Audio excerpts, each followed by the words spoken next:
चलो तो भाई नमस्कार। आज के सेशन में आप सभी का हार्दिक स्वागत है। और आज हम ज्योग्राफी के ऐसे कॉन्सेप्ट के बारे में बात करने वाले हैं जिससे संबंधित आपके नेट, असिस्टेंट प्रोफेसर और पीजीटी जैसी एग्जामों में क्वेश्चंस बनते हैं। पेंक का अपर्दन चक्र। अब बेसिकली जो पेंक का अपर्दन चक्र है वो आपको पता है कि सर पेंक ने 3 अवस्थाओं में अपर्दन चक्र को डिवाइडेड किया था। यानी पेंक और डेविस में बेसिक डिफरेंस क्या था कि डेविस ये कहते थे कि पहले उत्थान होता है, फिर उत्थान कंप्लीट होने के बाद अपर्दन स्टार्ट होता है। लेकिन पेंक इस बात को नकारते थे। पेंक ने कहा कि भैया उत्थान के साथ साथ अपर्दन भी होता है। हो सकता है कि प्रारंभिक अवस्था में अपर्दन तीव्र गति से हो रहा हो, तो वहां पर प्रारंभिक अवस्था में अपर्दन की गति धीमी हो सकती है, लेकिन ऐसा नहीं कह सकते कि अपर्दन नहीं होता। तो ये कुछ बातें पेंक ने बताई थी। पेंक ने कहा था कि अपर्दन प्रारंभिक अवस्था में उत्थान और अपर्दन तीव्र गति से होते हैं। यानी यहां पर तीव्र गति, यहां पर संतुलित अवस्था होती है क्योंकि दोनों की जो अपर्दन और उत्थान दोनों बराबर होते हैं। और इस अवस्था में आपका उत्थान है वो रुक जाता है और अपर्दन धीमी गति से होता है। यानी धीमा उत्थान जिसको बोलते हैं लो, यानी एकदम बहुत कम, जिसके बहुत कम आपको साक्ष्य मिलेंगे। और अपर्दन यहां पर धीमी गति से होता है। तो ऐसा कुछ लैंड फॉर्म प्रारंभिक अवस्था में होता है, फिर आपके सेकंड अवस्था में ऐसा बन जाता है और थर्ड अवस्था में ऐसा बन जाता है। इसको पेंक ने 3 नाम दिए थे क्योंकि पेंक जर्मनी स्कॉलर थे और जर्मन भाषा में जो यहां पर इन्होंने अपर्दन के यानी तीव्र विकास की जो अवस्था है इसको नाम दिया था अपस्तिजेंडे इंटीक्वेलिंग। फिर सेकंड अवस्था को इन्होंने नाम दिया ग्लीच फार्मिंग इंटीक्वेलिंग। इसके अलावा आस्तिजेंडे इंटीक्वेलिंग, इस अवस्था को, तीसरी अवस्था को इन्होंने नाम दिया था। तो इस प्रकार से इन्होंने अपने अपर्दन चक्र को समझाया था। तो इस क्लास में हम पूरे अपर्दन चक्र के बारे में डिटेल से कॉन्सेप्ट बेस्ड हम डिस्कस करने वाले हैं। आगे हम चलते हैं। यहां पर ये पेंक का इरोजन साइकिल है। पेंक ये कहते हैं कि यहां पर तीव्र गति से विकास होता है और यहां पर अपर्दन और उत्थान की गति तीव्र होती है। लेकिन मध्यम अवस्था में क्या होता है कि यहां पर उत्थान और अपर्दन दोनों समान हो जाते हैं। इस कारण ये बताते कि ये स्थिर अवस्था यानी ये समान अवस्था है। यानी उत्थान और अपर्दन दोनों साथ साथ, यानी जितना उत्थान होता है उतना अपर्दन होता है। अब याद रखना कि पेंक यहां पर इस बात को भी कहते हैं कि ये सामान्य अवस्था है और ये घटती अवस्था है। यानी यहां पर उत्थान तो एकदम कम हो जाता है और अपर्दन धीमी गति से होता है। इस प्रकार लास्ट में जाकर और एक इंड्रम्प मैदान का निर्माण हो जाता है। जब स्थलाकृति में उत्थान होता है तो पेंक ने कहा कि भैया उससे पूर्व की जो अवस्था होती है उसे प्राइमा रंप कहते हैं। क्या कहते हैं? Prima rump. अगला एक इमेज और देखिएगा। ये इन्होंने स्लॉप साइकिल के बारे में इन्होंने बताया था और फिर पेंक ने इस प्रकार से अपने अपर्दन चक्र के बारे में इन्होंने इस ग्राफ के माध्यम से समझाया कि इसे बोलते हैं अपस्तिजेंडे इंटीक्वेलिंग। उसके बाद फेज 2 की जो अवस्था होती है उसे ग्लीच फार्मिंग इंटीक्वेलिंग कहते हैं। और तीसरी जो फेज की अवस्था होती है उसे आस्तिजेंडे इंटीक्वेलिंग कहते हैं। इसमें कहते हैं कि तीव्र गति से विकास होता है, इसमें समान गति से विकास होता है और इसमें निम्न गति यानी घटती अवस्था से विकास होता है। ये कुछ पेंक ने अपने अपर्दन चक्र में समझाया था। यानी कॉन्सेप्ट समझने से पहले आपके दिमाग में ये ढाल विकास सिद्धांत है। तो अब हम चलते हैं और कॉन्सेप्ट के बारे में डिस्कस करते हैं। चलिएगा, यहां पर पेंक का जो अपर्दन चक्र है, पेंक का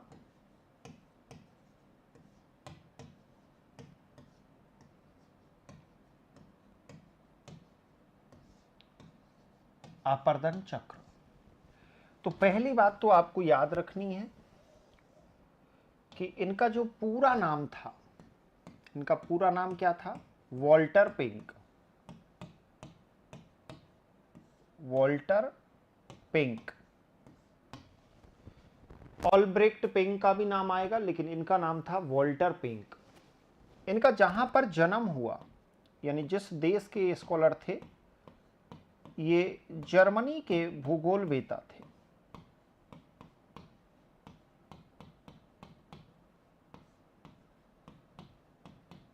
जर्मन स्कॉलर थे। एक बात याद रखना कि इन्होंने अपना एक बुक लिखा था, ग्रंथ,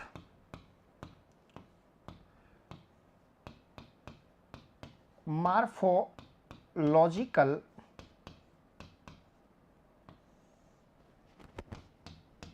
एनालिसिस,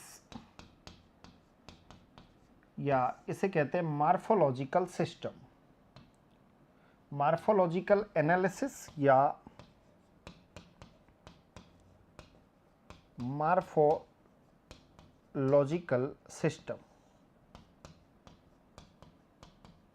जो ये बुक थी, इसी बुक के अंदर पिंक ने इस बात का डिस्कस किया था, इरोजन साइकिल का। तो ये कब, इस बुक का प्रकाशन कब हुआ? 1924, और ये जर्मनी भाषा में लिखी गई थी, जर्मन लैंग्वेज में, यानी जर्मनी भाषा में इस बुक को इन्होंने लिखा था। तो मार्फोलॉजिकल एनालिसिस या मार्फोलॉजिकल सिस्टम में इन्होंने इसका उल्लेख किया था। यहां पर देखो, ये दो बातों का उल्लेख करते हैं। एक तो इन्होंने अपर्दन चक्र दिया था, एक तो यहां पर इन्होंने अपर्दन चक्र का उल्लेख किया था, इरोजन साइकिल, और दूसरा इन्होंने ढाल विस्थापन सिद्धांत का उल्लेख किया था।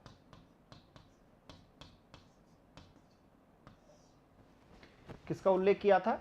ढाल प्रतिस्थापन, विस्थापन नहीं, प्रतिस्थापन, ढाल प्रतिस्थापन सिद्धांत का इन्होंने उल्लेख किया था। तो यहां पर मार्फोलॉजिकल सिस्टम या मार्फोलॉजिकल एनालिसिस जर्मन भाषा में है।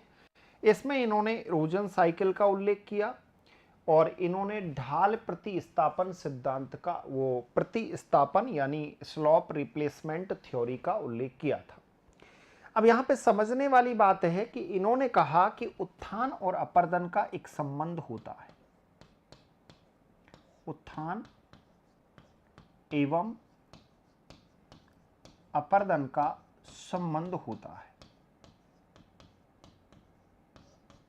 यानी उत्थान और अपर्दन का एक रिलेशन होता है, और रिलेशन के आधार पर इन्होंने बताया कि उत्थान और अपर्दन एक साथ कार्य करते हैं। यानी उत्थान एवं अपर्दन एक साथ कार्य करते हैं।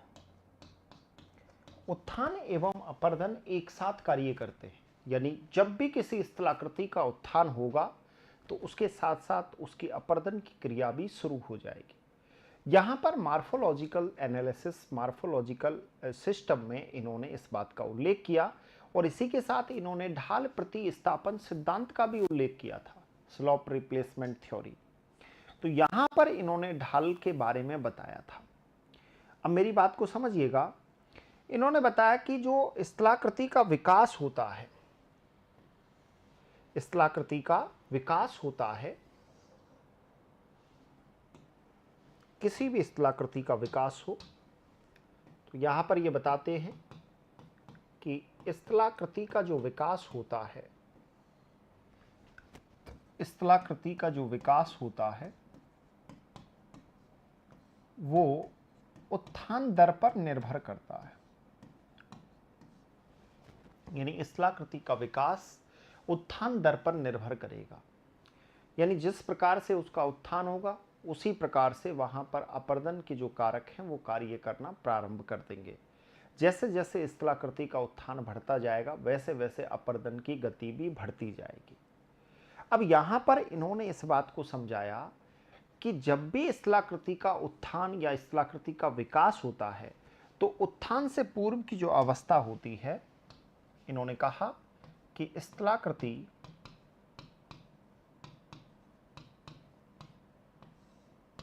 के उत्थान से पूर्व की अवस्था,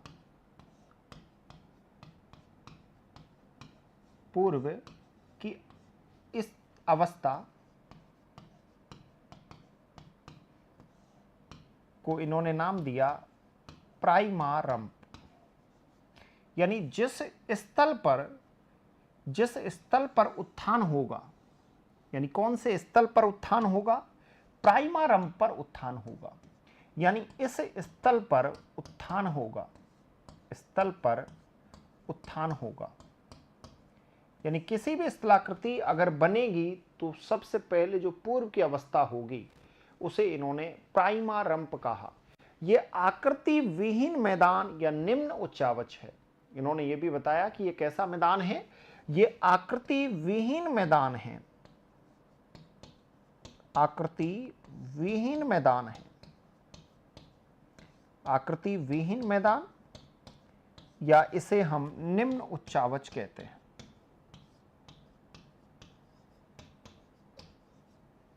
अब ये बात तो आपको क्लियर हो गई कि स्थलाकृति के उत्थान से पूर्व की जो अवस्था है, यानी स्थलाकृति ने अभी उत्थान स्टार्ट नहीं किया है, तो उससे पूर्व जो स्थल है उसे प्राइमारंप शब्द यूज किया। किसने? पिंक ने, क्योंकि पिंक जर्मन भाषा में इस शब्द को यूज किया प्राइमारंप। ये आपके स्थल का उत्थान, स्थल पर यानी जिस स्थल पर उत्थान होता है उस उत्थान से पूर्व की स्थलाकृति है, यानी वो स्थल है जिस पर उत्थान होता है। आकृति विहीन मैदान है, निम्न उच्चावच है। इसके आगे आगे समझिएगा, स्थलाकृति के विकास की अंतिम अवस्था,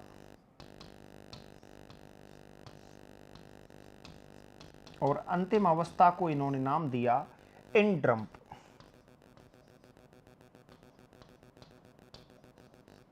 इंड्रम्प, इंड्रम्प शब्द का यूज किया था कि जो अंतिम अवस्था है उसे हम इंड्रम्प कहेंगे। ये इंड्रम्प बेसिकली ये समप्राय मैदान है। ये कैसा मैदान है? ये समप्राय या समतल मैदान है, समप्राय मैदान या समतल मैदान है। यानी ये स्थलाकृति के विकास के उत्थान से पूर्व की अवस्था को प्राइमारंप कहा पिंक ने, और स्थलाकृति के विकास की जो अंतिम अवस्था है उसको इंड्रम्प कहा। ये समप्राय मैदान या समतल मैदान है। लेकिन यहां पर पिंक ये बताते हैं कि समतल मैदान कुछ ऐसा नहीं होता भाई। समतल मैदान के बीचों बीच में कठोर चट्टानी भाग होता है, और इन्होंने इस कठोर चट्टानी भाग को जो नाम दिया, इन्होंने इस कठोर चट्टानी भाग को नाम दिया, ये कठोर चट्टानी भाग है, ये कठोर चट्टान है जिनका अपर्दन नहीं हो सका। यानी ये कठोर चट्टान है जिनका अपर्दन नहीं हो सका, वो बच गई। वहां पर उस समप्राय मैदान के बीच में इस प्रकार से गुंबद नुमा आकृति लिए हुए हैं। तो इसके लिए एक शब्द का यूज किया। किसने? पिंक ने। इंसेलबर्ग। इनको क्या कहेंगे? इंसेलबर्ग। ये बेसिकली कठोर चट्टाने हैं, उनको पिंक ने नाम दिया इंसेलबर्ग। अब एग्जाम में अगर आप नोटिस करोगे नेट, एपी और आपके पीजीटी एग्जाम में, तो भर भर के क्वेश्चन आए हैं इस कॉन्सेप्ट में से। ये कॉन्सेप्ट कितनी बार पूछा गया कि स्थलाकृति के उत्थान से पूर्व की अवस्था को पिंक ने क्या नाम दिया? प्राइमारंप। जिस स्थल पर उत्थान होता है, तो जो स्थल था उसको नाम दिया प्राइमारंप। स्थलाकृति के विकास की जो अंतिम अवस्था है उसको नाम क्या दिया? इंड्रम्प। ये समतल मैदान या एक समप्राय मैदान है। ये क्या है? एक समतल मैदान या एक समप्राय मैदान है। अब देखो समझने वाली बात क्या है।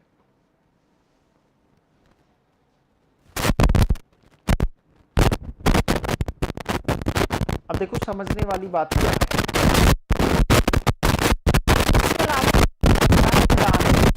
रूप से समतल नहीं होता, उसमें भी कुछ कठोर चट्टान होती है, उनको नाम दिया इंसेलबर्ग। क्या नाम दिया? इंसेलबर्ग। आपको क्लियर हो गया होगा। अब अगला कॉन्सेप्ट देखिएगा। यहां पर पिंक ये कहते हैं कि भाई दो चीजें होती हैं। इन्होंने कहा कि उत्थान और अपर्दन, यानी उत्थान और अपर्दन, अपलिफ्टमेंट और इरोजन, अपर्दन, ये बताते कि इन दोनों में एक संबंध होता है। अब यदि हम इस संबंध को देखना चाहें, तो यहां पर अगर आप इस संबंध को नोटिस करना चाहोगे तो यहां पर प्रारंभिक अवस्था में उत्थान की गति कितनी होगी, प्रारंभिक अवस्था में अपर्दन की गति कितनी होगी, मध्य अवस्था में और अंतिम अवस्था में इसकी गति कितनी होगी। तो यहां पर पिंक ने क्लियर किया, इसने बोला कि तीन अवस्थाओं में है, भाई तीन अवस्थाओं में है। इसने बताया कि तीन अवस्थाओं में है, प्रारंभिक अवस्था, मध्यम अवस्था और निम्न अवस्था। यहां पर उत्थान होगा, यहां पर क्या होगा, उत्थान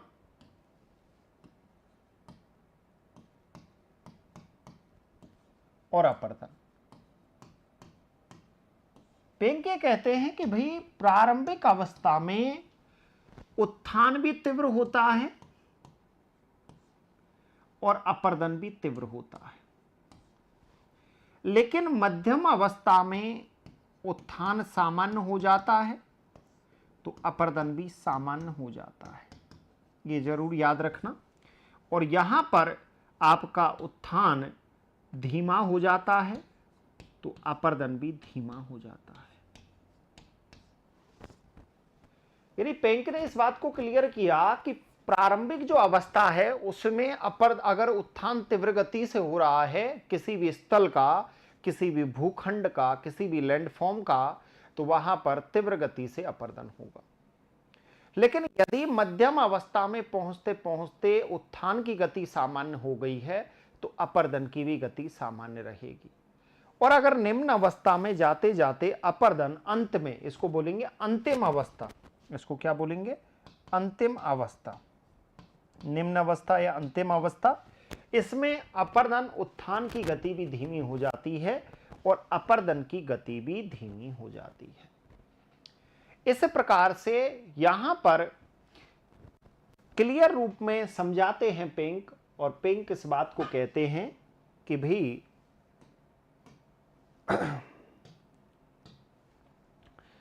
यहां पर स्थलाकृति के विकास और अपर्दन चक्र की जो अवस्थाएं होती हैं वो अवस्थाएं तीन होती हैं। अवस्था तो ये तीन बताते हैं, लेकिन यहां पर चरण यानी स्टेज तो इसमें तीन बताए, लेकिन चरण 5 बताते हैं, यानी स्टेप 5 होते हैं। इरोजन साइकिल में पिंक ने कहा कि अवस्थाएं तीन होती है, लेकिन स्टेप 5 स्टेपों में कंप्लीट होता है इरोजन साइकिल। ये किसने कहा, पिंक ने कहा। पिंक ने बताया कि जो फर्स्ट चरण होता है, उस फर्स्ट चरण में स्थलाकृति के विकास की पूर्व अवस्था होती है। ये बात राइट है, उत्थान से पूर्व की सतह। और यहां पर फर्स्ट चरण में कहते हैं कि उत्थान से पूर्व की सतह होती है, उत्थान से पूर्व की सतह। और जो पूर्व की सतह होती है उसको यहां पर एक नाम से संबोधित किया है पिंक ने, जिसका नाम रखा है प्राइमारंप। अब ये बहुत बार एग्जाम में आएगा आपके कि प्राइमारंप स्थलाकृति का उल्लेख किसने किया, तो पिंक ने किया। ये उत्थान से पूर्व की सतह है कि जिस सतह पर उत्थान होगा उस सतह को। इसके अलावा जर्मन भाषा में इन्होंने इन शब्दों का यूज किया है। तो सेकंड चरण में पिंक बताते हैं कि भाई सेकंड चरण में उत्थान प्रारंभ हो जाता है, इसीलिए इसे आपस्ति जेंडे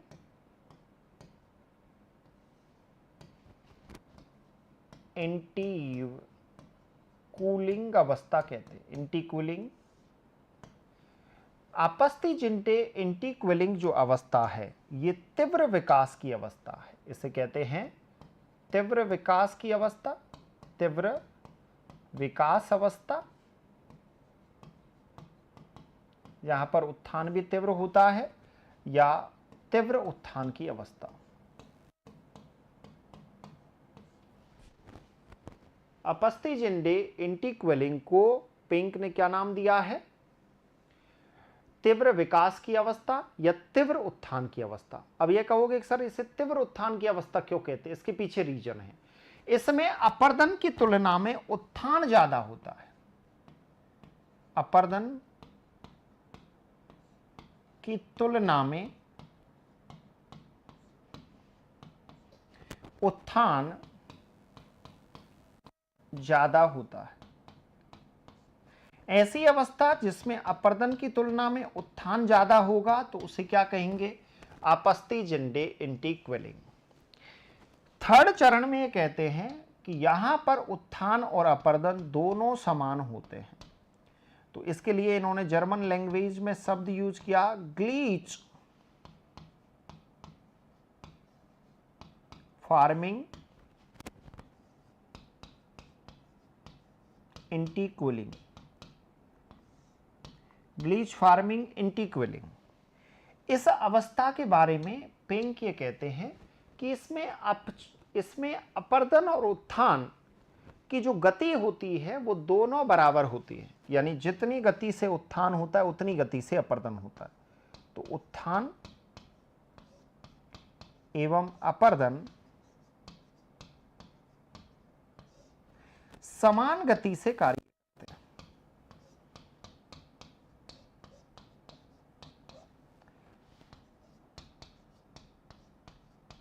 उत्थान एवं अपर्दन समान गति से कार्य करते हैं, उसे बोलते हैं ग्लीच फार्मिंग इंटीक्वेलिंग। यहां पर समान विकास की अवस्था इसको नाम दिया है। क्या नाम दिया है? समान विकास की अवस्था। यह आपके समान विकास की अवस्था है, ग्लीच फार्मिंग इंटीक्वेलिंग। यानी फर्स्ट इन्होंने कहा कि फर्स्ट जो चरण है उसमें उत्थान से पूर्व की स्थलाकृति है जिसे प्राइमरम्प कहा। उसके बाद उत्थान शुरू हो जाता है सेकंड चरण में और यहां पर इस गति से उत्थान होता है। थर्ड चरण में ग्लीच फार्मिंग इंटीक्वेलिंग, उत्थान और अपर्दन दोनों समान गति से कार्य करते हैं। तीसरी अवस्था के बारे में कहते हैं कि आस्तिजन्य इंटीक्वेलिंग। यानी यहां पर धीमी गति से विकास होता है। ये विकास की कौन सी अवस्था मानी जाती है?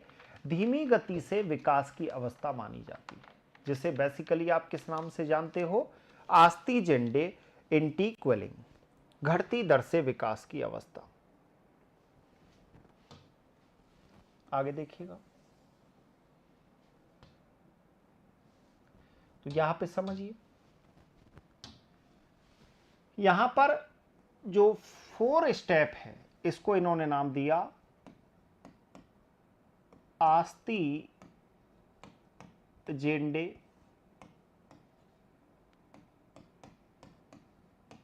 इंटीक्वेलिंग।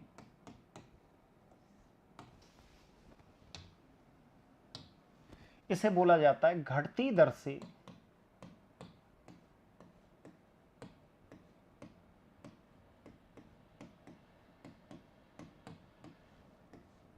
विकास की अवस्था। इसे कहा जाता है घटती दर से विकास की अवस्था। यानी इसमें विकास जो उत्थान है वो तो बहुत कम हो जाता है लेकिन अपर्दन की गति भी बहुत धीमी हो जाती है। तो यहां पर हम ऐसे लिख सकते हैं इसे कि उत्थान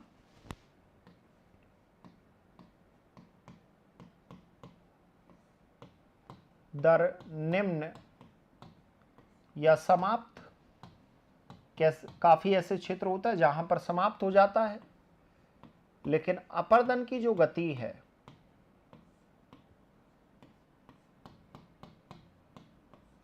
धीमी हो जाती है।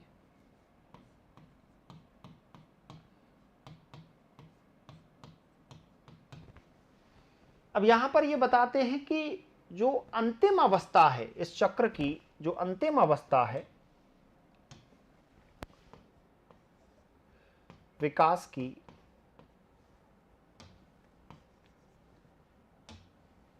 यानी अपर्दन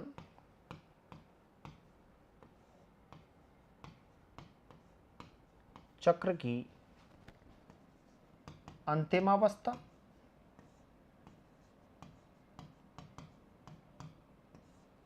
ये लास्ट स्टेज मानी जाती है इरोजन साइकिल की। इसे हम समप्राय मैदान कहते हैं, यानी यहां पर उत्थान और अपर्दन दोनों ही समाप्त हो जाते हैं। उत्थान एवं अपर्दन समाप्त। तो ऐसे क्षेत्र को समप्राय मैदान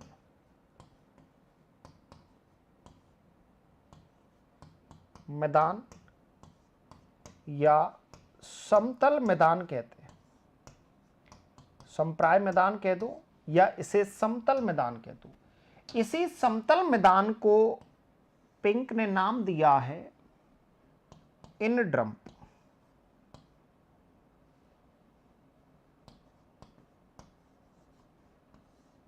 उस समप्राय मैदान को नाम क्या दिया है? इनड्रम्प नाम दिया है। किसने? आपके पिंक ने। लेकिन पिंक ने कहा है कि जो इनड्रम्प मैदान होता है, ये इनड्रम्प मैदान पूर्ण रूप से समतल नहीं होता। पिंक क्या कहते हैं कि इनड्रम्प जो मैदान है ये पूर्ण रूप से समतल नहीं होता। इसके भागों पर इस प्रकार से कठोर चट्टान नुमा भाग होता है। तो यहां पे समझने वाली बात यह है कि ये जो कठोर चट्टानी भाग है, ये कठोर जो चट्टानी भाग है जिसका अपर्दित जो क्रियाएं हैं उन्होंने कार्य तो किया, लेकिन ये इसका पूर्ण रूप से अपर्दन नहीं कर पाई। ये गुंबदाकार चट्टानी नुमा भाग बच गया, इस पर अपर्दित क्रियाएं अपर्दन नहीं कर पाएंगी। तो यहां पर इस शेष भाग को पिंक ने इंसेलबर्ग नाम दिया है। इसको क्या नाम दिया है? इंसेलबर्ग। इंसेलबर्ग इसको नाम दिया है। किसने? पिंक ने।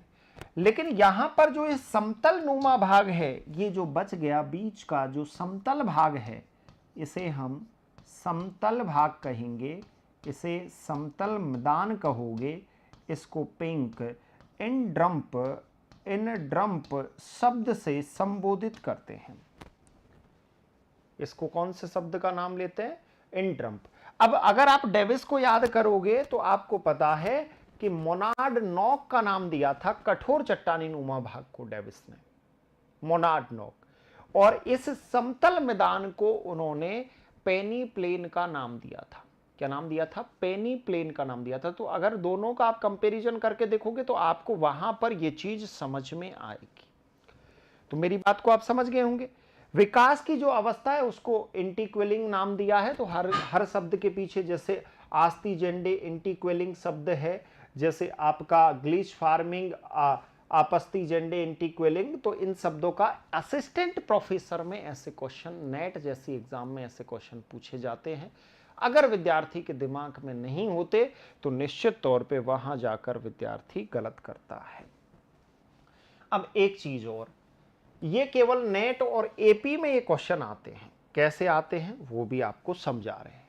किसी चीज को बेहतर तरीके से आप समझोगे तो तब आपको ये चीजें समझ में आएंगी। चलिएगा, देखिएगा किस तरीके से कि यहां पर आपको पता है कि दो प्रकार की स्थलाकृतियों का विकास होता है। ये तो बात आपको राइटली पहले से समझ आ गई होगी कि दो प्रकार की स्थलाकृतियों का विकास होता है। किस पर? अपर्दन चक्र में। मैंने बताया था सापेक्ष और निरपेक्ष स्थलाकृति। तो यहां पर हम सापेक्ष स्थलाकृति की बात करते हैं और यहां पर हम निरपेक्ष स्थलाकृति की बात करेंगे। इन्हें बेसिकली आप सापेक्ष उच्चावच कहते हो और इन्हें आप निरपेक्ष उच्चावच कहते हो। अब आपको याद आ रहा होगा थोड़ा थोड़ा कि मैंने कहा था कि पिंक के जो भी इरोजन साइकिल की जो अवस्थाएं हैं, स्टेजेस हैं, इन अवस्थाएं कितनी प्रकार की, 3 अवस्थाएं इन्होंने बताई हैं। किसने? पेंक ने। पहली का नाम क्या है? आपस्ती जेंडे,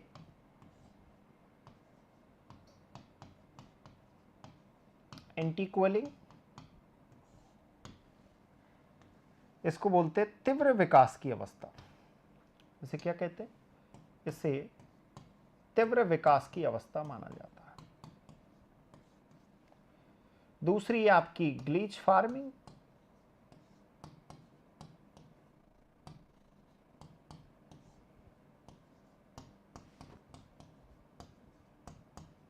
इंटीक्वेलिंग, इसे समान विकास की अवस्था कहते हैं। उत्थान और अपर्दन समान रूप में कार्य करते हैं। और तीसरी है आस्ती जेंडे,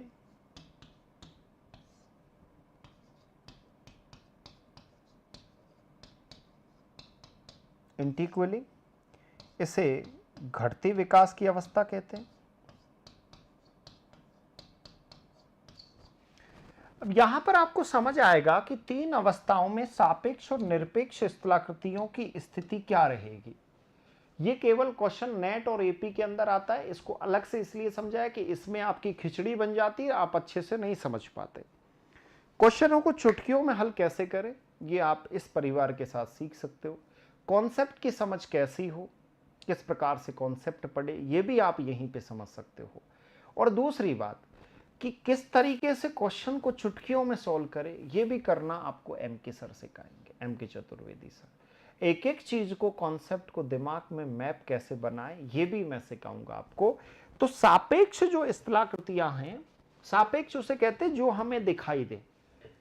तो हम जब भी सी लेवल से अगर किसी भी स्थल को मापते तो सी लेवल से हम थोड़ी ना देख पाते हैं, नहीं देख पाते, तो उसे कहते हैं निरपेक्ष। जो दिखाई ना दे वो निरपेक्ष, यानी सी लेवल से पर्वतों को नाप रहे, सी लेवल से पठारों को नाप रहे, सी लेवल से मैदानों को नाप रहे, वो निरपेक्ष उच्चावच है।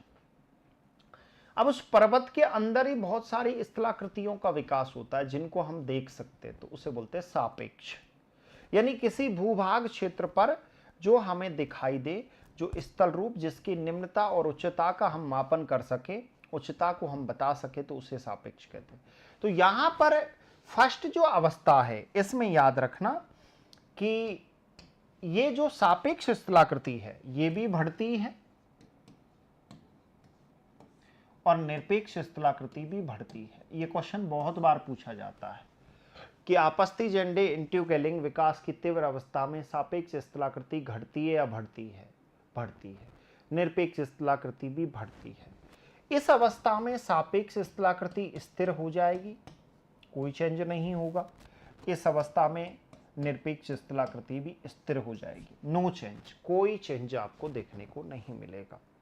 तीसरी बात करते कि आस्ती जेंडे इंटीक्वेलिंग घटती विकास की अवस्था में क्या होता है, तो सापेक्ष स्थलाकृति में भी कमी आती है और निरपेक्ष स्थलाकृति में भी कमी आती है। अब आप पेंग के अपर्दन चक्र के किसी भी स्तर के क्वेश्चन आए उनको आप करके देखना, यदि नहीं हो तो फिर मुझे आप बताना। इतने कम टाइम में मैंने आपको पूरा कॉन्सेप्ट कंप्लीट करवा दिया। तो चलिए आप नोट कर लीजिए। पहले ढाल विकास सिद्धांत पढ़ेंगे, तो सबसे पहले आप नोट करिए। देखो यहां से हमने स्टार्ट किया था पेंग के बारे में, चलो करो।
अब देखिए, अगला जो हमारा कॉन्सेप्ट है वो पिंक का ढाल करेंगे, लेकिन सबसे पहले हम देखते हैं ढाल विकास के सिद्धांत। ढाल विकास के सिद्धांत।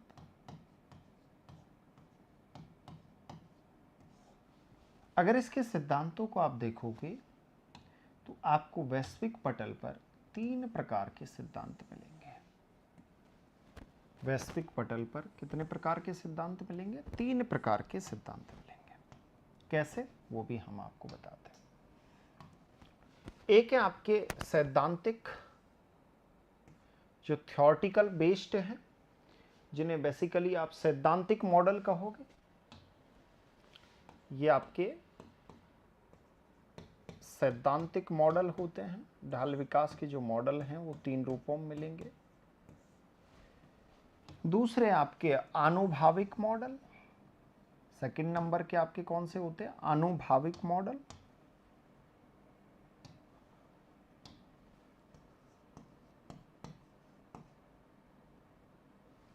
प्रयोगात्मक, सेकंड में लिखो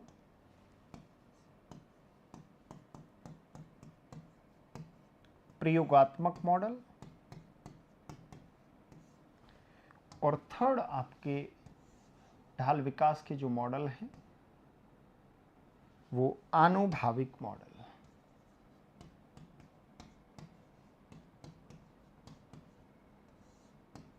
तो ढाल विकास के जो सिद्धांत हैं उनको हम 3 मॉडलों में डिवाइडेड करते हैं। यहां पर सैद्धांतिक मॉडलों में एक महत्वपूर्ण स्कॉलर हैं जिनका नाम आता है, और आप पढ़ते भी हो जिनके बारे में, उनका नाम है डेविस। डेविस का एक सिद्धांत है ढाल पतन सिद्धांत। ढाल पतन सिद्धांत डेविस का मोस्ट पॉपुलर सिद्धांत है, जिसका नाम है ढाल पतन सिद्धांत। यह सैद्धांतिक मॉडलों के अंतर्गत आता है।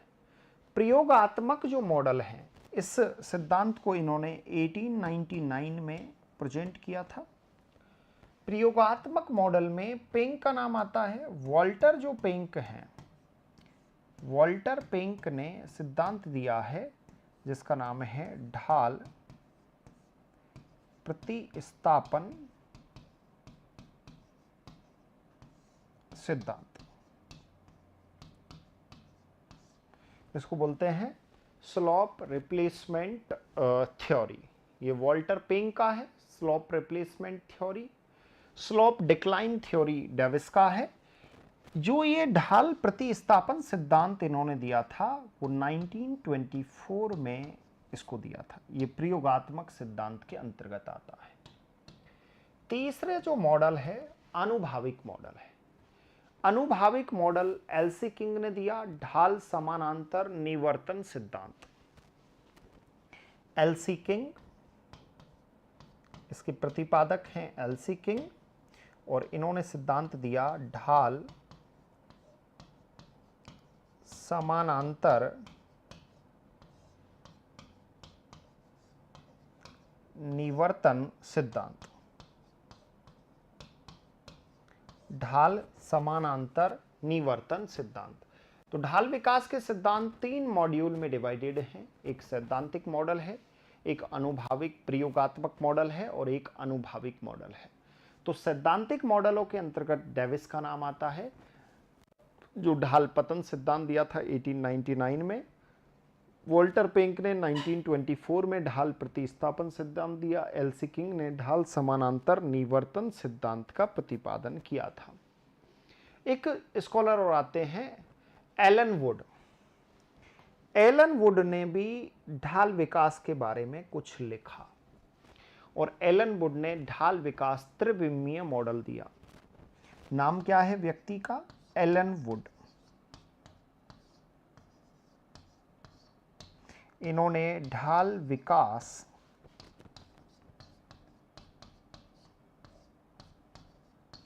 त्रिविमीय सिद्धांत दिया था? ये पूछा जा सकता है। और इस सिद्धांत को 1942 में एलन वुड ने दिया था। सबसे महत्वपूर्ण बात, एलन वुड के थ्योरी का क्या नाम है? ढाल विकास त्रिविमीय सिद्धांत। चलो करिए नोट।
अब सबसे पहला आपको सिद्धांत बताते हैं, पेंग का ढाल प्रतिस्थापन सिद्धांत। ढाल प्रतिस्थापन सिद्धांत के प्रतिपादक कौन है? ढाल प्रतिस्थापन सिद्धांत। इसके प्रवर्तक हैं पेंक। पेंक यहां पर यह कहते हैं कि ढालों का जो रूप है वो अपर्दन पर निर्भर करता है। तो पहली बात कि ढाल का रूप अपर्दन पर निर्भर करेगा।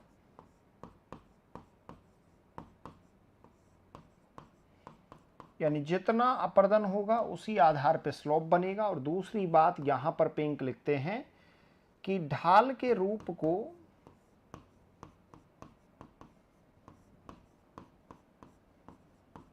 उत्थान नियंत्रित करता है।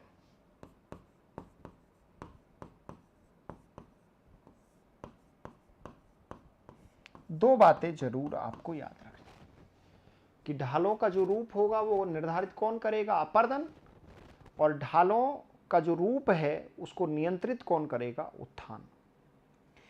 अब बात करते हैं यहां पर कि ये दोनों बातें तो आपकी हो गई, लेकिन इस ढाल प्रतिस्थापन यानी स्लोप रिप्लेसमेंट जो थ्योरी है पेंक ने दी है, ये कौन सी बुक में इसका जिक्र करते हैं पेंक? तो यहां पर इन्होंने जिस ग्रंथ में इसका जिक्र किया है उस ग्रंथ का नाम है मार्फोलॉजिकल सिस्टम। इस मार्फोलॉजिकल सिस्टम में इन्होंने 1924 में इस ढाल प्रतिस्थापन सिद्धांत के बारे में उल्लेख किया। और इन्होंने बताया कि जिस प्रकार से आप ढाल के बारे में पढ़ रहे हो, उन ढालों को जब आप देखते हो तो आपको एक चीज जरूर दिखाई देगी। कैसे? यहां पर इन्होंने बताया कि ढाल और उत्थान, यानी ढाल और उत्थान, यहां पर प्रारंभिक यानी 3 अवस्थाओं में इन्होंने अपर्दन चक्र दिया। तो तीनों अवस्थाओं के बारे में बताते हैं कि यहां पर उत्तल ढाल होगा प्रथम अवस्था में, उत्तल ढाल, इस अवस्था में उत्तल ढाल। यहां पर समतल ढाल होगा और यहां पर अवतल ढाल होगा। क्योंकि 3 अवस्थाओं के बारे में ही बात कही थी किसने? पेंक ने। फर्स्ट अवस्था, सेकंड अवस्था और थर्ड अवस्था। तो फर्स्ट अवस्था में उत्तल ढाल होगा, सेकंड अवस्था में समान समतल ढाल होगा और थर्ड अवस्था में अवतल ढाल होगा।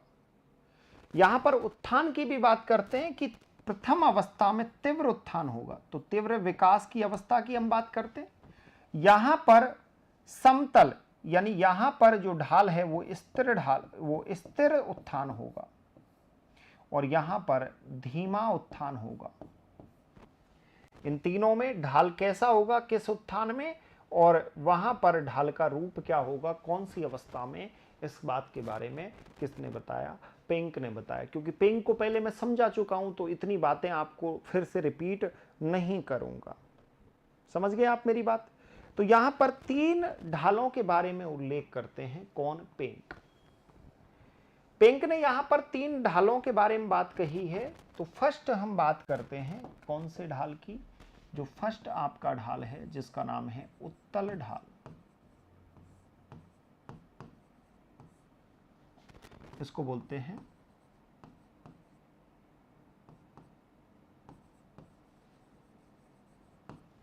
Convex slope. उत्तल ढाल में क्या होगा, एक बात हमेशा याद रखना कि जब भी कोई उत्तल ढाल बनेगा तो बेसिकली ये ढाल ऐसा बन रहा है। उत्तल ढाल का अर्थ है कि ये ढाल ऐसा है। और जब भी कोई ऐसा ढाल बन रहा है, उत्तल का अर्थ है कि उठा हुआ भाग, अगर कोई ऐसा ढाल बन रहा है तो ऊपरी भाग में कम ढाल होगा लेकिन निचले भाग में ज्यादा ढाल होगा। तो यहां पर याद रखना,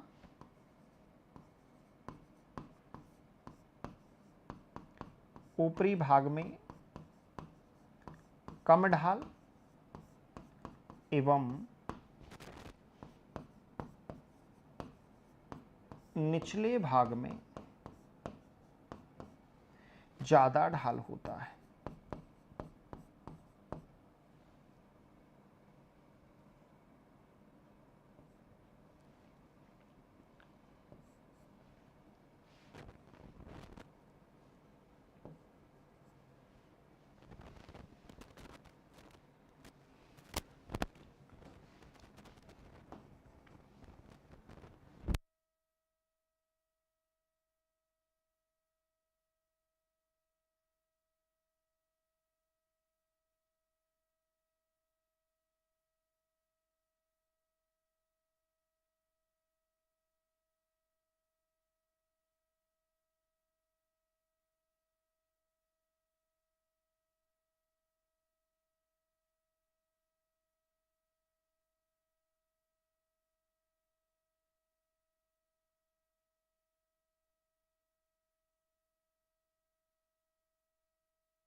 कि पेंक ने क्या कहा कि भैया ढाल विकास जो सिद्धांत दिया पेंक ने, उसमें बताया कि भाई ढालों का विकास कैसे हो रहा है। तो यहाँ पर कुछ बातों के बारे में उसने जिक्र किया और उसने कहा कि जो उत्तल ढाल है, यानी इस पीपीटी को फिर से देखिएगा आप,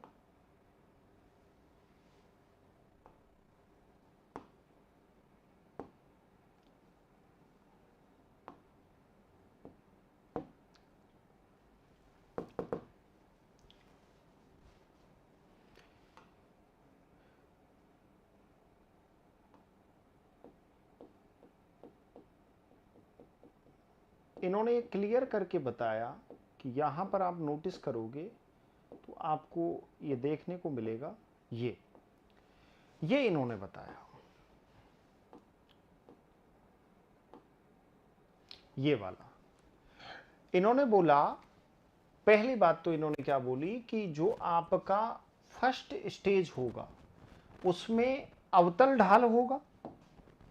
भाई फर्स्ट स्टेज में क्या कहते हैं कि अवतल ढाल होगा। जैसे इसको समझ लो एक बार कि फर्स्ट स्टेज में इन्होंने क्या बोला कि अवतल ढाल होगा, तो आपने ये भी बात मान लिया कि सब अवतल ढाल है, कॉन्वेक्स स्लॉप है।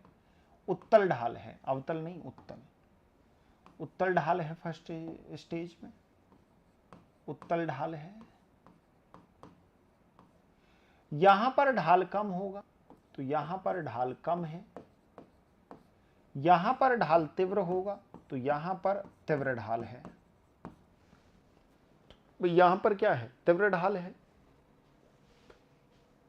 अब यहां पर अपर्दन ज्यादा हो रहा है, तो अपर्दन ज्यादा होने से जो अपर्दन है, अपर्दन जब ज्यादा हो रहा है तो यहां पर मलबा जमाव कम है, मलबा का जो जमाव है वो क्या है, कम है फर्स्ट स्टेज में। ऐसा कुछ स्लोप मिलेगा। तो इसमें आपको अपर्दन ज्यादा है तो यहां पर वो अपर्दन ज्यादा हो रहा है तो यहां पर मलबा का जमाव कम मिलेगा। समतल या रेखीय ढाल इसे बोलते हैं, समतल या रेखीय ढाल। यह आपका समतल या रेखीय ढाल है, एक रेखा के सहारे ये पूरा एक स्लोप बन रहा है, तो इसलिए इसे बोलते हैं समतल या रेखीय ढाल। इंग्लिश में इसे बोलते हैं रेक्टिलाइनर स्लोप। क्या कहते हैं,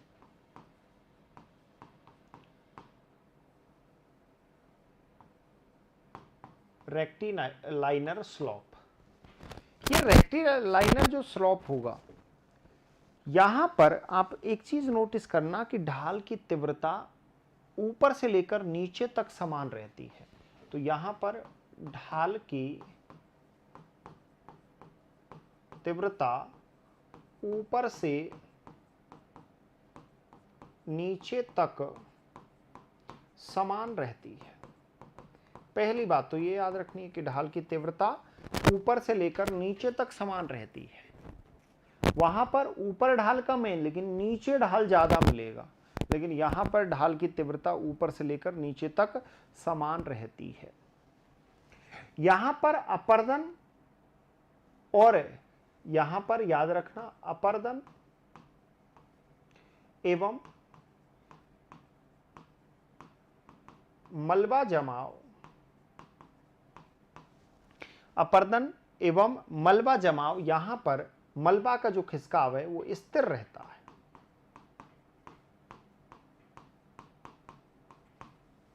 याद रखना इस स्टेज में स्थिर इसलिए रहेगा क्योंकि स्लोप नहीं है, स्लोप एकदम समान है इसलिए स्थिर रहेगा। अपर्दन भी यहां पर स्थिर रहेगा। तीसरी जो है स्टेज, इसको बोलते हैं अवतल ढाल। तो अगर नोटिस करोगे तो ये ढाल ऐसे बन रहा है, ये ढाल ऐसे बन रहा है, वो ढाल ऐसे बन रहा था, तो यहां पर अवतल ढाल है। कौन सा ढाल है, अवतल। तो अगर आप नोटिस करोगे तो यहां पर ऊपरी भाग में तीव्रता ज्यादा होगी, ऊपरी भाग में तीव्रता ज्यादा होगी और निचले भाग में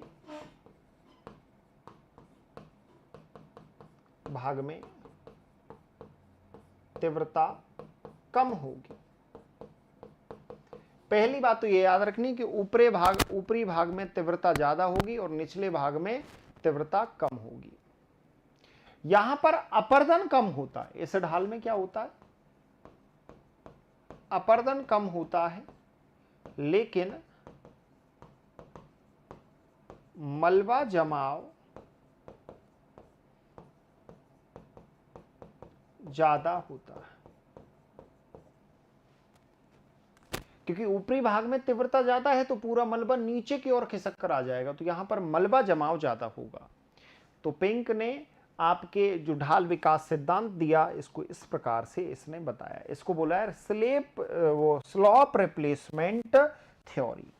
स्लॉप का किस प्रकार से धीरे धीरे रिप्लेसमेंट हो जाता है और एक उत्तल ढाल समतल रेखीय ढाल से अवतल ढाल यानी कॉनक्लेव में बदल जाती है। कौन से ढाल में बदल जाती है? कॉनकेव स्लॉप में बदल जाती है। चलो,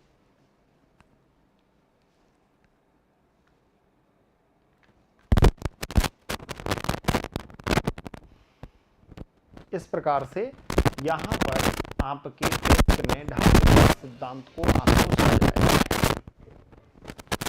क्लियर? चलो लिखो, नोट करो।